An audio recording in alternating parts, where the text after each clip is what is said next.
Welcome to the Vegas Insider channel here on YouTube as we take a look at action for Tuesday, October 12th. Kevin Rogers with you, and we have 3 baseball games today. Originally supposed to have 2, but the Astros and White Sox got rained out yesterday, so they'll play Game 4 today in Chicago. The Tampa Bay Rays have been bounced. Red Sox knock them out. Another walk-off win last night, so we'll have a new American League champion this season. And we'll see if we have a new World Series champion, too. If the Dodgers get eliminated by the Giants coming up later tonight, San Francisco beat L.A. 1-0 last night. So the Giants up 2-1 in that series. Braves up 2-1 on the Brewers. And they will face off later this afternoon in Atlanta. Also, we have a college football game tonight in the Sun Belt between Louisiana Lafayette and Appalachian State. A pretty important game there. Both teams at 4-1. And the NHL begins tonight with 2 games. Penguins, Lightning, Kraken, Golden Knights, and that's coming up later on. And we'll talk with handicapper Alex Smart coming up in just 1 second to look back at last night's thrilling win by the Ravens over the Colts, even though Indianapolis ended up getting the cover. And the Colts with a major meltdown in that game. But first, I want to tell you about BetMGM. They are the king of sports books. And right now, an excellent deal going on for new players. As you bet $10, you can win $200 if your team scores a touchdown. Bet on any NFL money line, and if your team scores a touchdown, you'll receive an additional $200 in free bets. And that's, again, for new players only. And must be 21 or older, 21 and older. And it is eligible in the following states: New Jersey, Colorado, Indiana, West Virginia, Tennessee, Pennsylvania, Michigan, Virginia, Iowa, Washington, D.C., and Arizona. Full terms and conditions apply. BetMGM, they are the king of sportsbooks. Now let's bring on VegasInsider.com handicapper Alex Smart, who joins us here in the Daily Insider. Alex, good to talk to you. How are you? Nice seeing you, Kevin. Good to speak with you today, too. Yeah, and week 5 of the NFL wrapped up on Monday night, and the Colts were in complete control. And if you shut the game off in the fourth quarter, you went to sleep. The Colts pulled off a big upset. The only problem is the rest of the game happened, and Lamar Jackson led the Ravens on a massive comeback. They tie the game late. They win it overtime. And the good news is for the Colts backers is that they covered. But the bad news is if you have the Colts on the money line, that's a devastating loss. What were your thoughts on last night's game? Well, all I can say is Jackson finally came back to life. 37 of 43 passes completed, 442 yards. I mean, it took some time for Baltimore to wake up. Baltimore's been an enigma since last season, and last season was a little bit off with Corona and everything, but you can still see those flashes of brilliance that we saw from them, and that. I don't know, a possible championship team here. I mean, for now, we can't go from week to week, but coming back from a 19-point deficit, Jackson just lights out. I mean, it has to give hope to all Baltimore backers here, going forward, depending on the line, of course. Well, last night, just amazing. Yeah, and the Ravens, now they've won 4 straight, and Indianapolis, who thought that maybe this could get them back as the AFC South race. Just a devastating loss for them. So we'll see what happens with them now moving forward. Alex, let's now look ahead to weeks. We're into week 6 in the NFL, which is insane that we've gone like this fast already. And now we have another London game this week, Dolphins-Jags. The Bucs play Thursday night against the Eagles. What has stood out to you as far as some line moves for this week and things you're keeping an eye on now on Tuesday? Well, the way I've been looking at some line moves, and I know I saw an open on Cardinals getting 4.5 points versus the Browns, and we see where it is now. There's some odds you can get under a field goal here with the Browns, and I think the initial smart money would have come in with the Cardinals, but now we're seeing all kinds of action here coming in with the Browns, and I got to agree with it at this point. Right now, anyway, I could change my mind as the week goes on. Now, as far as some of the other games, Alex, that we're looking ahead to in week 6, with this news of John Gruden resigning in Las Vegas, and the Raiders were just a mess on Sunday in their loss to the Bears. They couldn't get any offense going. Now they go to Denver to face the Broncos. What kind of impact do you think that'll have on the Raiders now with everything going on and now having a coaching change and taking on an AFC West opponent on the road? Yeah, well, the Raiders and Broncos have that big history. I mean, we've seen some crazy occurrences happen to Raiders-Broncos games in the snow. Anything's possible this week, by the way. And the way I look at this is Gruden had to go. There was just, enough is enough. And, the fan base had a lot of hopes for this season, and here we are. And now disappointment is just starting to set in. So this had to be done. And then looking at the line move, I'm not crazy. I'm not crazy about laying any points here with the Broncos, especially after the way they looked on the against a banged up Steelers team this past week. So I still got to like the Raiders. I look for a sort of a bounce back here, and maybe that feel good kind of situation with the team taking a new direction. So right now, 3.5 points. Man, you got to look at it. Yeah, and Denver laying 3.5 at home, and they're coming off back-to-back losses, so we'll see how they handle this Raiders team. Now, as far as you mentioned Pittsburgh, they host Seattle Sunday night, and no Russell Wilson for the Seahawks. He got hurt against the Rams last week. The finger injury is going to keep him out. So it's the Geno Smith show, Alex, moving forward for Seattle, at least for the next month or so. And Pittsburgh, who was down in the dumps, they come back and win, or they pretty much lead the Broncos the whole time and hold them off at the end. But now, are you willing to lay 5 points at home against a backup quarterback? The thing is, with that backup quarterback, Geno Smith, he's respected, but I look for Carroll to be the, I don't know, how do I say it, the main chess master here, and how he's going to go against a Tomlin team that, I don't care what anybody says, is looking a lot weaker than they were. I don't care what they did this past weekend against the Broncos. Overall, I'm just looking at their overall, performance. And from an eye point of view, anyway, never mind the stats, there's something wrong. There's something not stable with the Steelers. And I have one more opinion on the Seahawks. As long as a left tackle can take care of Geno, I think they'll not do too badly. So that's the most important thing for me here.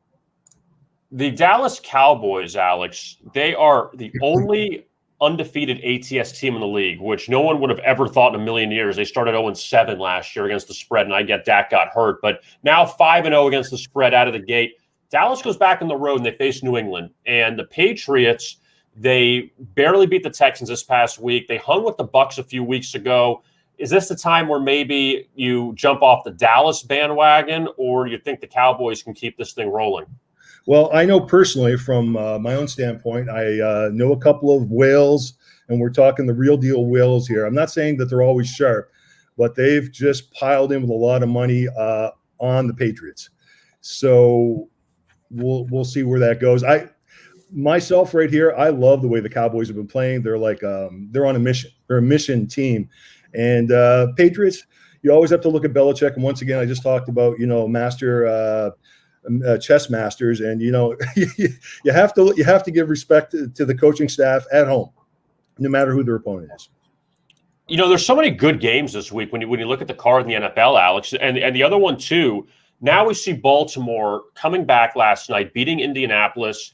It doesn't get easier. You get the Chargers this week, and the Chargers, after a couple home wins, now that crazy win on Sunday against the Browns, now they go cross country. We've seen Herbert already do it before.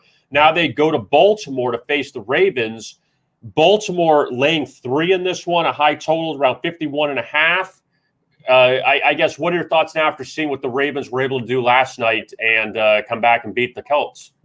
Well, we saw that line drop off the open, and you know what? I just feel the Ravens have new life, and sometimes you see a team come back with that kind of emotional, but both teams, let's put this clearly here. So the Ravens are off an emotional win, and the Chargers off an emotional win. We have one team traveling from west to east. So we have the added, what we call, the West Coast, East Coast travel scenario. And what do they call that? There's a phrase to that, Kevin. You remember? The time zone. Three time zones over. Yeah, right. So I feel that will make a difference here. I'm never crazy about hooks when I see teams like this playing each other because both have been top tier. So right now I'm nowhere to be seen with this kind of line. Now change to a field goal, I might be on the Ravens.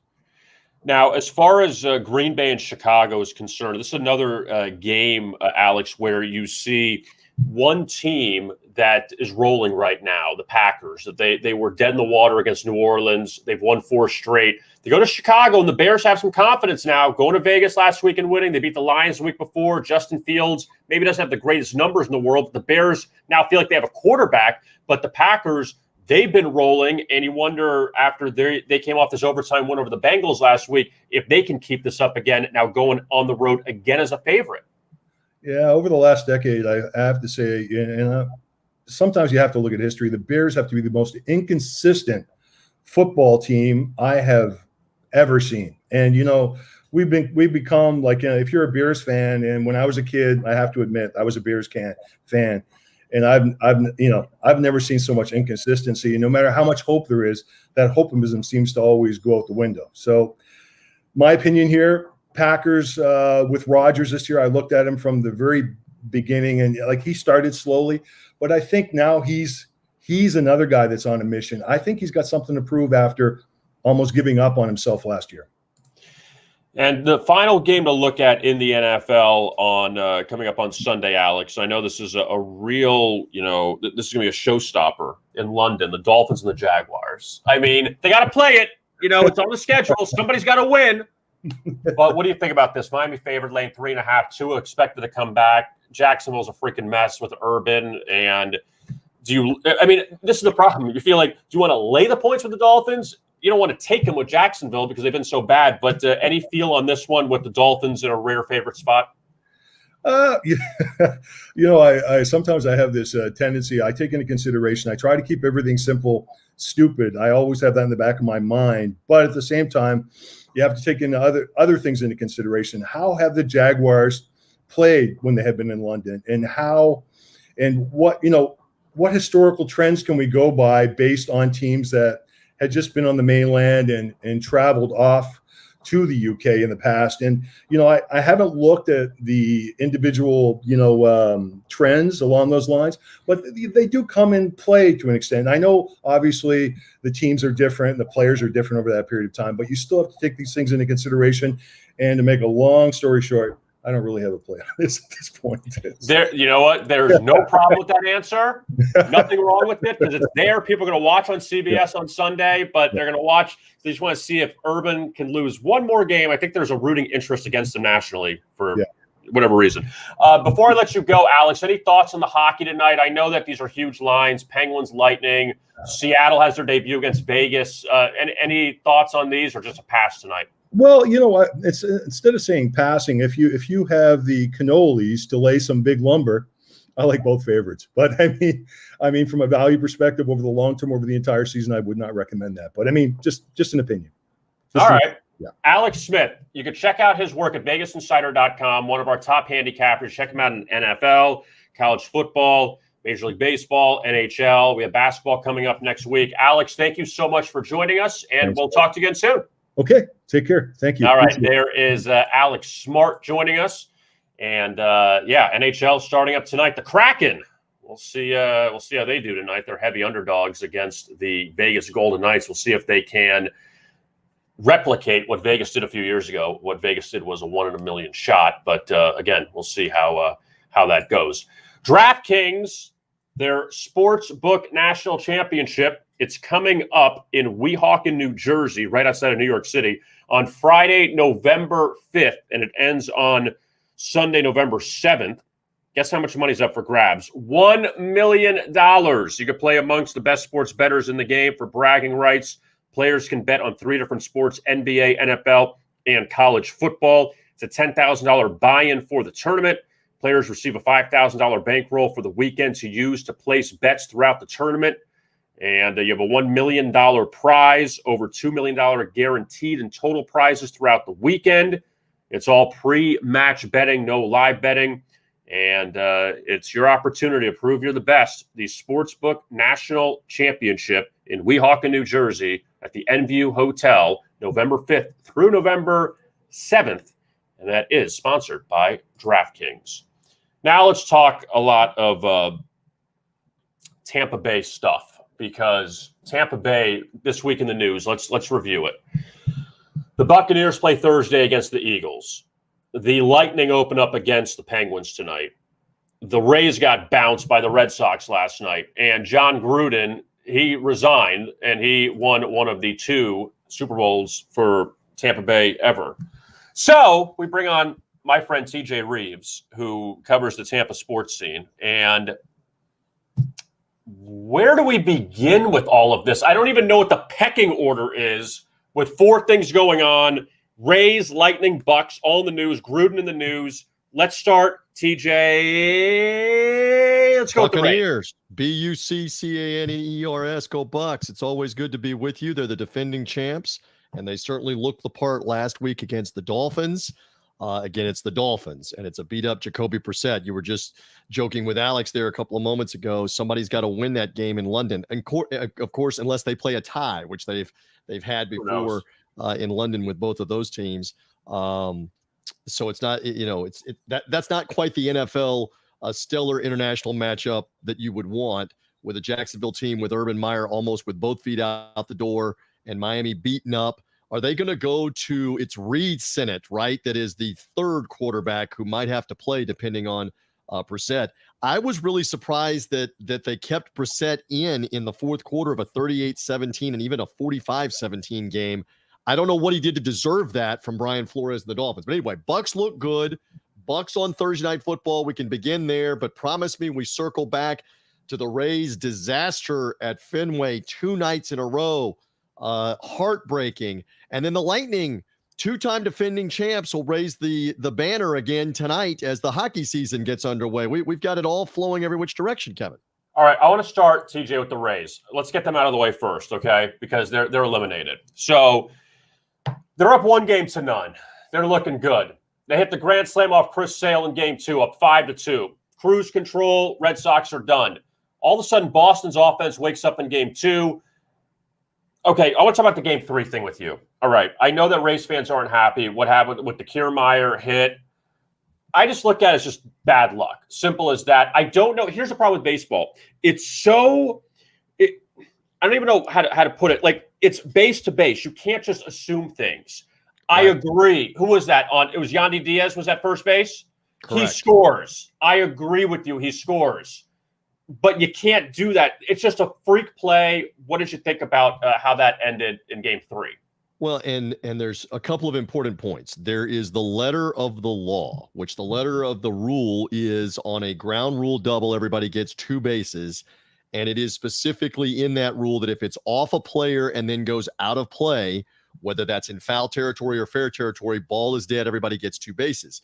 Where the controversy is, at least in the Rays fans' mind from that play in game 3, is the ball bounced on the ground, off the wall, and then off the player. And so does that take the ground rule double part off? And is it now just a ball that is out of play and everybody gets the next base they were headed to because the ball is now out of play? Because it's no longer just about the ball bouncing over the wall or not. And in this case, a very quirky, very crazy thing. I've said it for years. I'm not alone in saying this. You keep watching sports, you'll see something you've never seen. And so there we saw it again, where that benefited the Red Sox tremendously because it's the go-ahead run in an extra inning, and Kevin Kiermaier is going to be on third with a chance to score on a pass ball, et cetera, et cetera. So, that's frustrating. As has been pointed out, the Red Sox hit a 2-run homer, Kevin, in the bottom of the next inning. So that one run, the Diaz run, the controversy in the third game, did not ultimately decide that game. The Christian Vasquez 2-run homer decided that game. So now you fast forward to last night, frustrating again for the Rays. There's Vasquez. Thank you for putting that up there and making me feel even worse. You fast forward to last night, and they're behind immediately 5-0. And you're thinking this is done. But, man, the resiliency of Kevin Cash's team to battle back from 5-0 down to get it tied, only to strand a runner at second with nobody out in the top of the 8th. I mean, at that moment, I was doing a show off the air on text messages, whatever. I'm saying to everybody that we're all texting each other. We're all social media messaging each other. They have got to score this 6th run and take the lead. You do not want to go to the bottom of the 8th or the 9th tied And sure enough, couldn't get the runner in from second. You hate to single guys out. Brandon Lau, 0 for 18. One of the Rays' best hitters, power hitters all year long, did nothing. He had the same number of hits that K-Raj and I had, 0 in the series.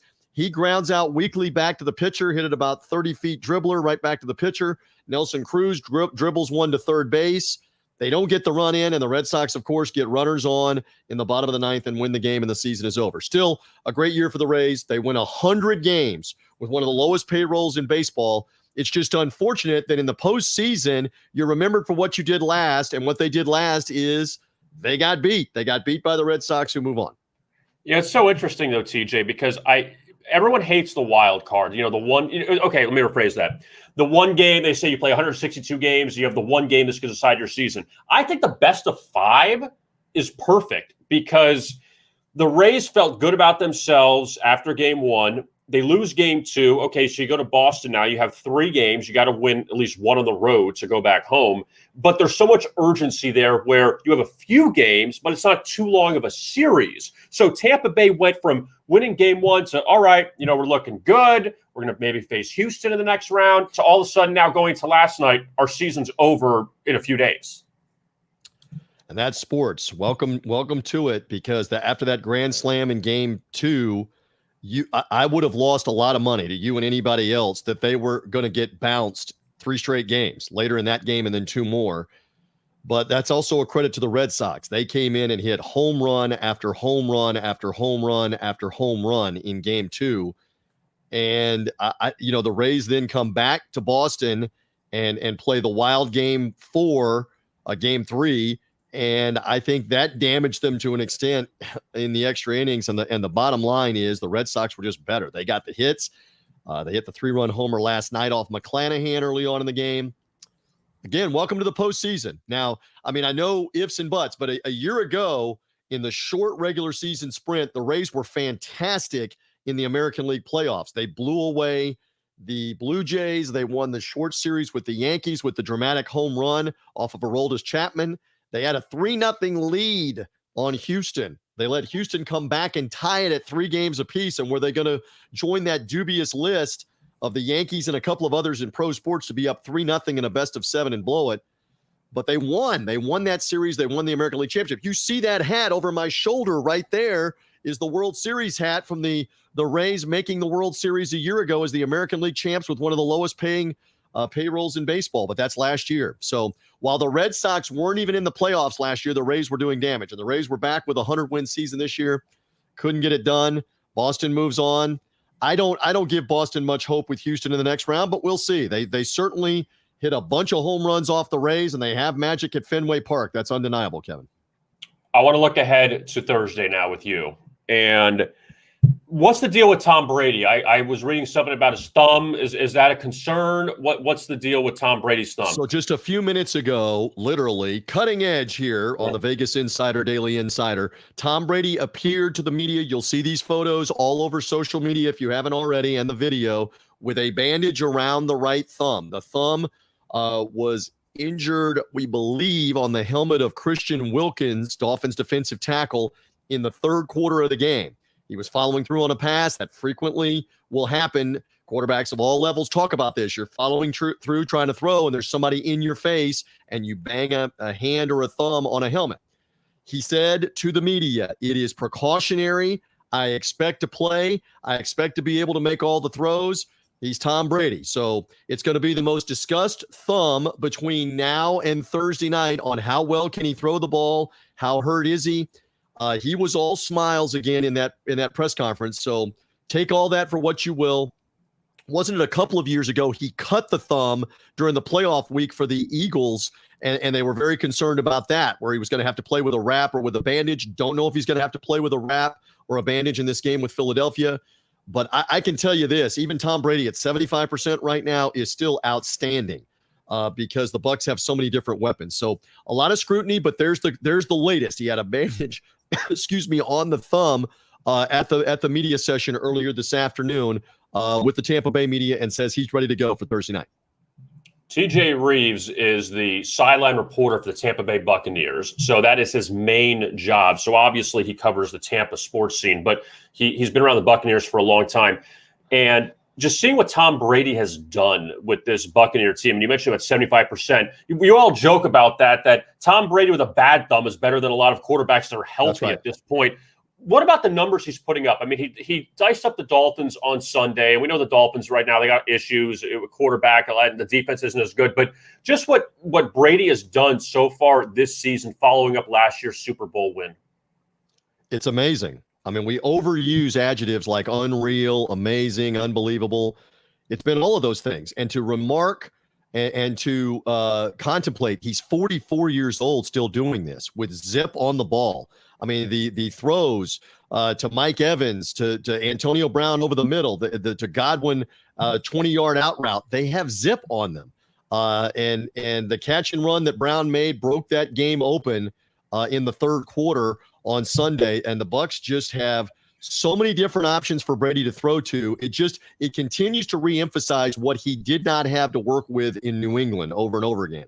He didn't have half of what he has with the Buccaneer roster to work with in New England, yet he was still making it work with how they did it. So I'm there at field level every week, like you say, and I am still marveling a year and 5 games into this at 4-1 on the season that at 44 years old, he still got it. Kevin, how long it holds up with his shoulder, with his elbow later this year, 2022, I don't know. But for right now, he can make all the throws. It's scary. It's crazy. If he gets protection, if he gets time to throw, they're going to put 28, 31, 35 points on whoever they're playing. You can almost book that. And the Eagles better be ready Thursday night because if he has time to throw, he's going to find the weapons. What I find most interesting with the situation, TJ, with the Buccaneers, going back to even last year and now to this year, I know Gronk is hurt, and we know Gronk was elite in New England and all that. But explain this to me. Leonard Fournette gets cut by Jacksonville. He's a top 5 pick. He's a top-tier running back at LSU. Doesn't work out in Jacksonville. Antonio Brown goes to the Raiders. There were issues there. He had bounced around, finds a home in Tampa. Is it these guys stepping up to play with Brady? Or we know what Antonio Brown – we never saw Fournette really shine in Jacksonville. We saw Brown shine in Pittsburgh. But is it these guys stepping up because they're around Brady? Or what is it? Because you look at it, you're like, God, I was watching him on Sunday. I'm like, my God, Antonio Brown, like he's one of the best receivers in football, and Brady got him for like nothing. Like, so what is it with those guys now in this situation stepping up? Brady is largely responsible for helping rehabilitate Antonio Brown, and he went to the Bucs, GM Jason Light and the head coach Bruce Arians, and vouched for him and said, I have been trying to help him off the field, and I will be responsible here in part for this as well, for bringing him in. And it turns out to be the right move. He's been to this point on no leash. Forget about short leash for Antonio Brown. Zero tolerance. He has been well-behaved in what they need on the field. And in terms of Fournette, quick story, late last year, Bruce Arians came to him because Fournette had battled an ankle injury. He had been relegated to backup status behind Ronald Jones. He maybe had not been practicing as hard or the full way that we needed. And Bruce Arians met with him and said, listen, you've got a real chance here. We need you, but we need to know if you're in here. Because you've been in Jacksonville, and I don't care about what went on in Jacksonville. It's a bad situation, but we need you if you are all in here. The rest of your career is in front of you if you're all in. And Leonard Fournette said, I'm all in, and he's done the right things. And the joke here, Kevin, is he's been playoff Lenny, now Lombardi Lenny for winning the championship because Tom Brady started calling him Lenny. So Lombardi Lenny has really taken that message to heart late in the 2020 season and really became a factor and a force, and he runs tough. They're different backs. Jones is probably more explosive in terms of first step, second step, put a foot in the ground and take off. Fournette probably more elusive and a little tougher runner and a little better pass catcher, but they're going to play both running backs. That's what they want to do. They want to play both running backs for a lot of this season, with Fournette getting the bulk of the carries, Ronald Jones spelling him some, and even on third down, they'll use Giovanni Bernard, the former Cincinnati Bengal, but Leonard Fournette has come into his own. And one more important point, Antonio Brown, 1-year contract. Leonard Fournette, 1-year contract. Ronald Jones in the final year of his contract. Great incentive from the team to say to these guys, do you want to do it right? Do you want to do it the right way? Because there's no guarantee you're back next year if you want to mope, pout, not get along with your teammates. So it's really worked out well that all of those guys are willing to battle when there's no guarantee for any of them on 2022, Antonio Brown, Fournette, or Ronald Jones. I got a stat for you, and you can do what you want with this, okay? Since Tom Brady joined the Buccaneers last year, TJ, all right, in primetime games, I'm not counting in regular season primetime games, right? His ATS record, 0-5. Yep. Did not cover against the Patriots 2 weeks ago. Cowboys. Last year, the Chicago loss, the New Orleans loss at home, the Rams loss. They beat the Giants in the Monday night, which a game they probably should have lost, and the Patriots game they could have lost. So what is it about the prime time? I feel like they're not as sharp in those primetime games. Well, they have won the 2 this year, but didn't cover in either one of them, beating the Cowboys also in the Thursday night opener. Okay, you're right about that. And what was a close game. They won the games, but they didn't cover. Yeah. And in the New England game, you found a way to win. And there was so much emotion in that game and the weather and the elements. And I'm not making excuses, but a lot of that helped New England. A lot of that was to their benefit. But it's a valid point here. If you are concerned about, laying the 7 or the 7.5, whatever it's going to be for the Buccaneers, you have a valid reason to be concerned right now because the Buccaneers primetime record, and on Thursday night, I think it's like 3-11 all time, straight up on Thursday night. The Cowboy win helped that. I think the Cowboy win made it 3-11 to win on Thursday Night Football. So this will be a challenge, but yeah, for whatever reason, it has been an issue. I will say this. The Bucs did well on the Thursday night without Tom Brady 2 years ago, having to play immediately against Carolina on 4 days after losing the opener. They played 4 days later and won the game. And if anybody's going to have this team focused and ready to go, it's going to be Tom Brady. And the loss last year to the Bears was more about the Bears defense and Khalil Mack. Last I checked, the Eagles don't have anybody like that to try to terrorize Tom Brady on Thursday. If Brady gets the protection, the Bucs offense should move the ball, and this should be another Buccaneer win.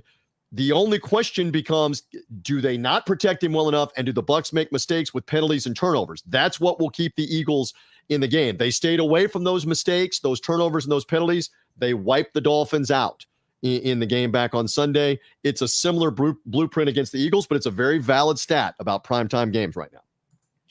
I want to go into this now, TJ, this situation with John Gruden. And he's a guy that you work with in Tampa. Yes. That you covered the Buccaneers for years, and Gruden, of course, won the Super Bowl back in 2002, beating the Raiders. I guess I'll just make it a blanket statement. Like, what did you think about how this whole thing went down with him? When I saw all of this, and again, I'm intertwined, having done his radio show, pregame interview, postgame interview, weekly radio show for 6 seasons. I will say up front, he treated me well. He treated me off the air well.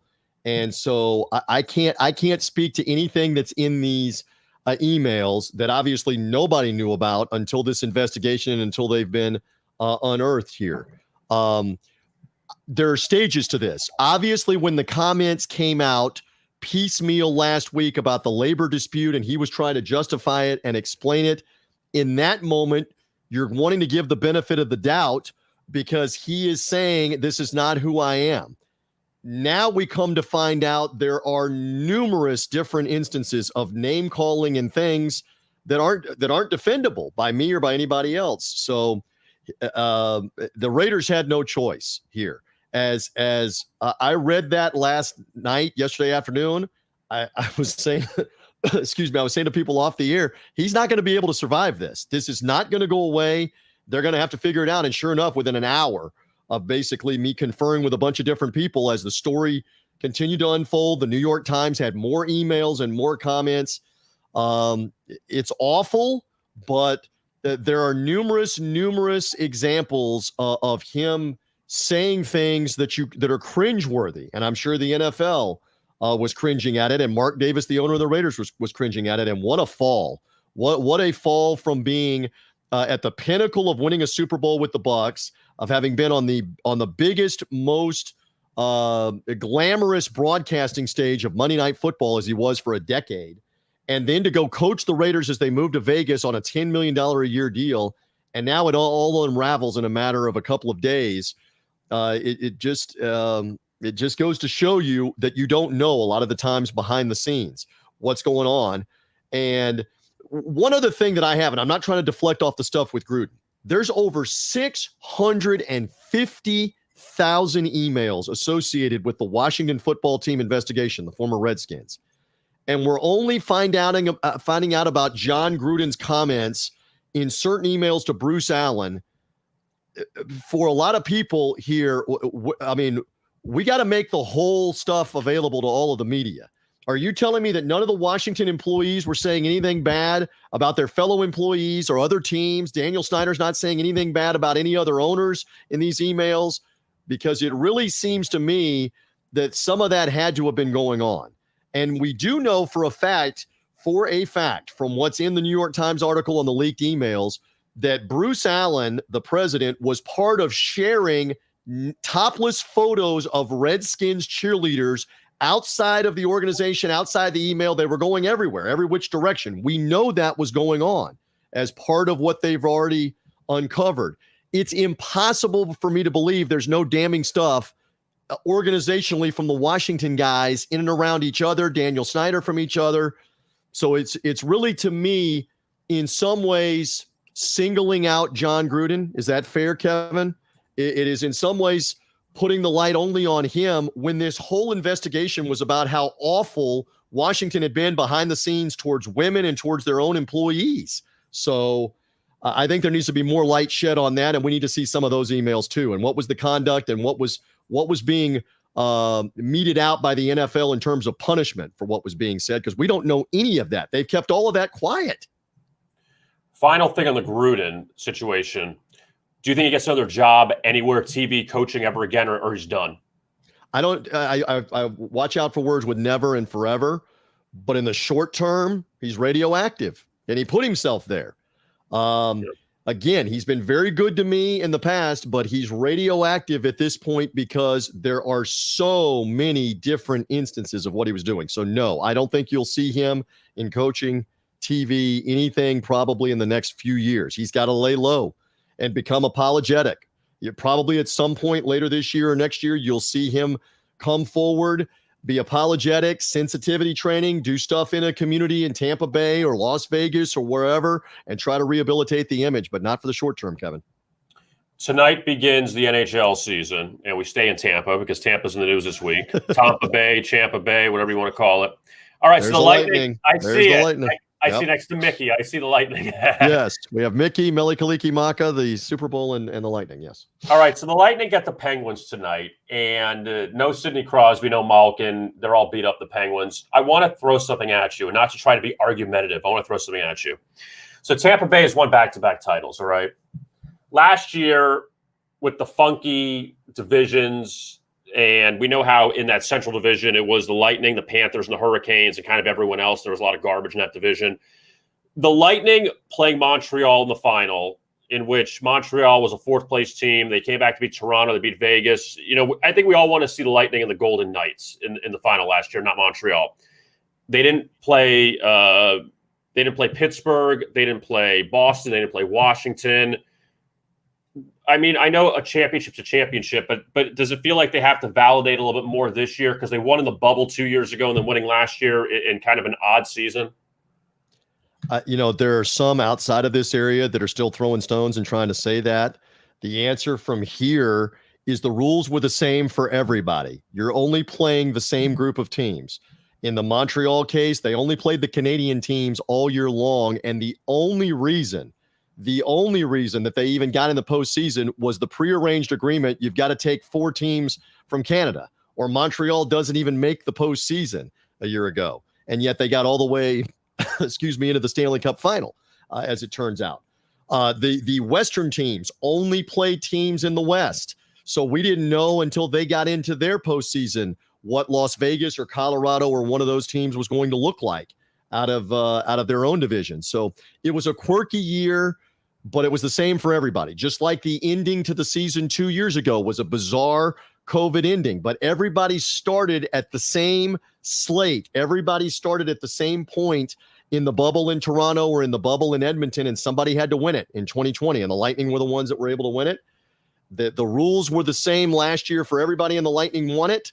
So now begins the two-time defense of their championship. It does not, I can tell you here, it does not cheapen anything here with the celebrations they've had and all the merchandise and all the goodwill and all the optimism.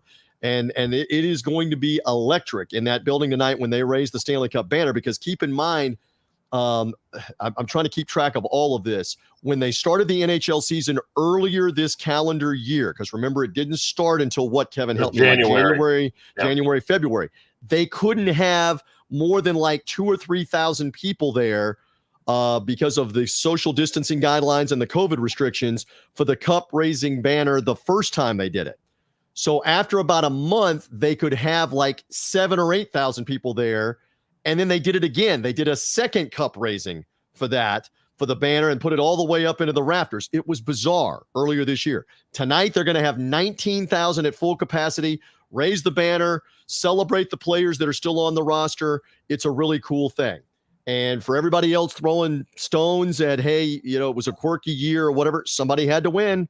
The same with LeBron and the Lakers in the bubble. Somebody had to win. Somebody had to win the COVID baseball weird postseason last year, and that was the Dodgers that beat the Rays. So there will probably be footnotes, asterisks, whatever next to some of these seasons, but somebody had to win it.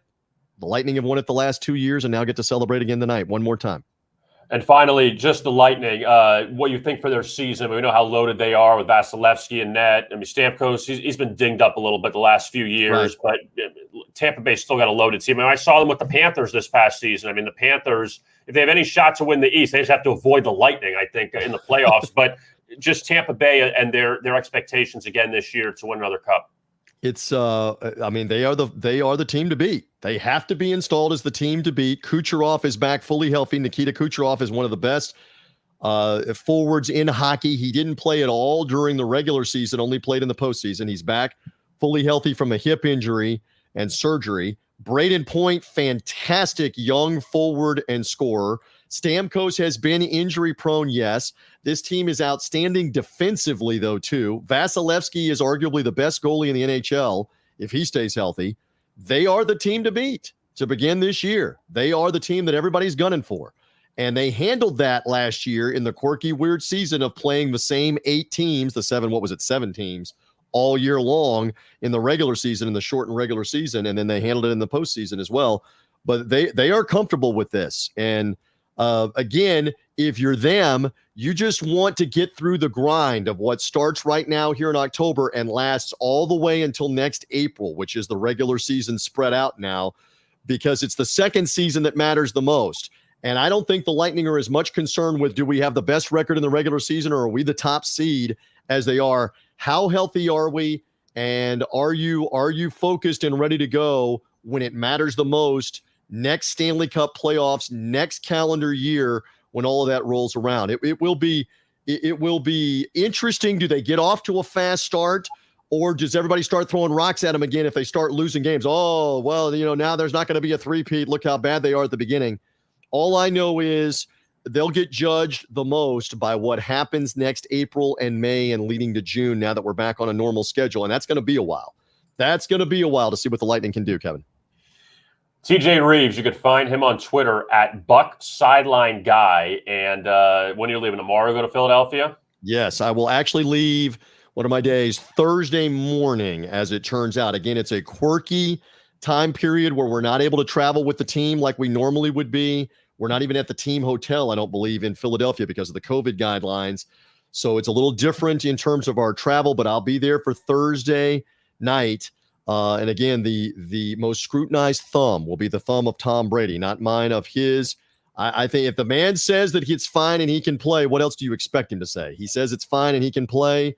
The Eagles may be in real trouble here. We'll see. We'll see. I mean, Philadelphia, that crowd will be revved up. It'll be something, Kevin. We'll see what happens for this matchup Thursday night. And you bring up a good point that the Buccaneers, even when they've won, have played a lot of close primetime games. So maybe this one is going to be close Thursday. I'm telling you, if they don't cover this game later in the season, they're going to say no flex. We want the 1 o'clockers. No flex.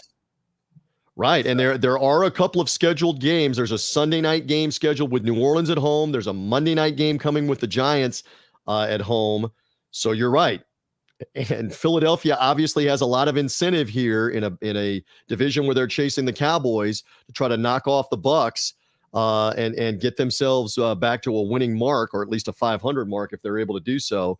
We'll see. And that's always a great equalizer with their crowd. They will be loud. They will be raucous. The only thing I know is for all time, the Bucs shut down Veterans Stadium in the NFC Championship game, Kevin, with the Rondé Barber interception return for a touchdown. The first ever game in the new stadium, Lincoln Financial Field, is a Buccaneer win on Monday Night Football. Hold on. That was Joe Jurevicius on the You are tip correct. ball. And on a deflected ball and a shutout by Warren Sapp, Derek Brooks, and the Buccaneer defense on Donovan McNabb. So the last game in the Vet, the first game in this stadium are Buccaneer wins over the Eagles. So for all time, Eagle fan can't say a peep about any of that. And let's see if it continues Thursday night.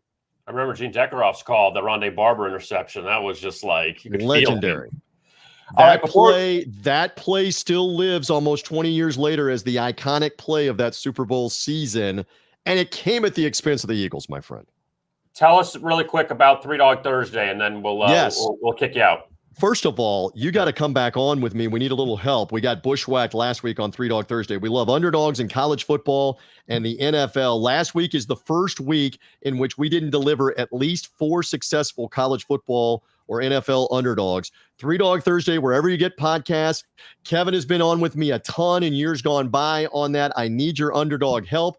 I will not be taking the Eagles for Three Dog Thursday because you know where my allegiance lies there, but we're scouring over where are those pooches for this weekend. Some very interesting lines to go over. So Three Dog Thursday, wherever you get podcasts. Thank you for the plug, sir.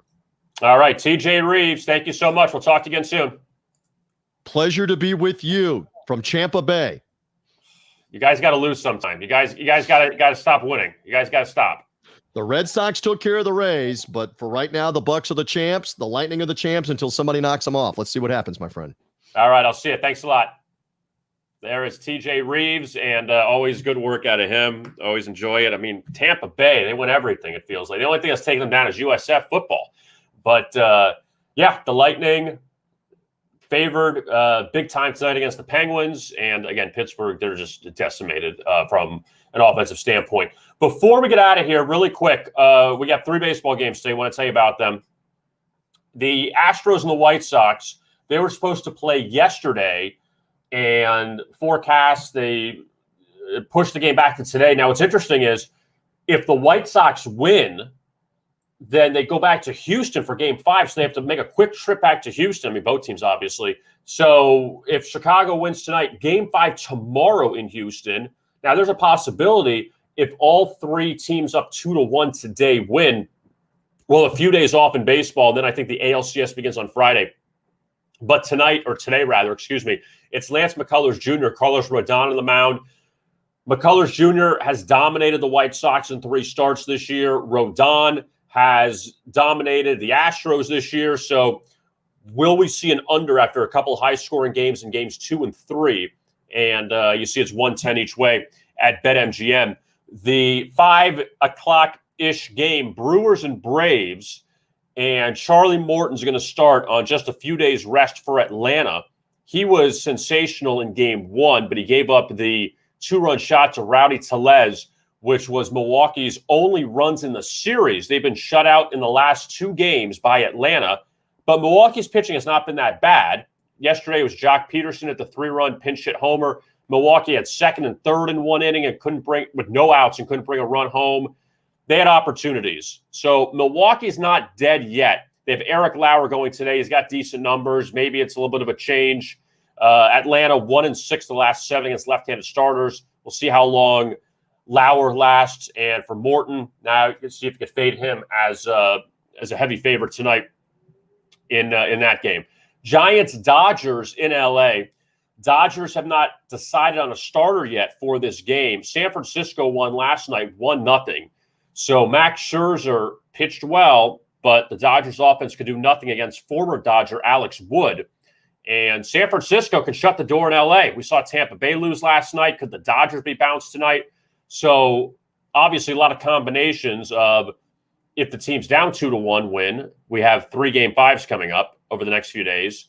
If we have the teams up 2-1 win, then we'll have a few days off. Or if you have one team at least even it up, then we'll get at least a game 5 potentially on Thursday in the National League. If one of those teams, the Brewers or the Dodgers, or both of them win, then they would continue those series coming up on Thursday. So before we get out of here, and my thanks again to Alex Smart for joining us and TJ Rives talking Tampa sports team with all the stuff that's going on there this week. BetMGM, and they are the king of sports books. New players only. Bet $10 to win $200 if your team scores a touchdown. So bet on any NFL money line, and if your team scores a touchdown, you'll receive an additional $200 in free bets. New players only, must be 21 or older, and this applies in Arizona, New Jersey, Indiana, Colorado, Tennessee, West Virginia, Iowa, Virginia, Michigan, Pennsylvania, and Washington, D.C. Full terms and conditions apply. BetMGM, they are the king of sportsbooks. Thanks again for tuning in to today's edition of the Daily Insider. And in case you missed any of the Daily Insider, we have it on our homepage on VegasInsider.com running throughout the whole day. And you can also find it on our YouTube channel at Vegas Insider. We'll be back with you tomorrow at noon Eastern. Thank you so much. And as always, best of luck with